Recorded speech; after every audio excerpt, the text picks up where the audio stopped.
Pemirsa, mendekati Lebaran, para penjual daging sapi di Pasar 10 Ulu mengaku mengalami peningkatan pembeli sebanyak 20% dibandingkan hari biasanya. Meski saat ini harga daging sapi mengalami kenaikan.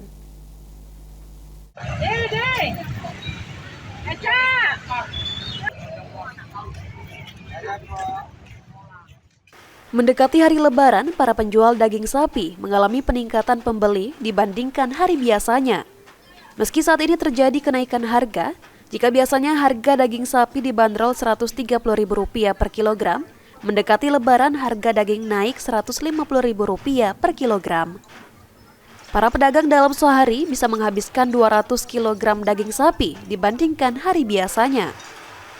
Ama selaku penjual daging sapi mengungkapkan, mendekati Lebaran, para pembeli sedikit meningkat dibandingkan hari biasanya dan naiknya harga daging sapi di pasaran yang mana biasanya Rp130.000 per kilogram, mendekati Lebaran naik Rp150.000 per kilogram.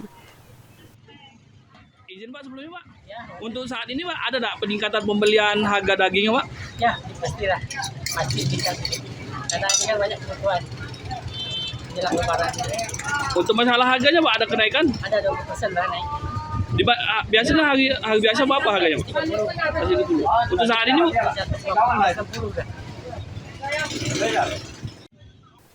Nelly selaku pembeli daging sapi menyampaikan, berharap kedepannya harga daging sapi bisa stabil dan jangan sampai ada kenaikan harga untuk kedepannya.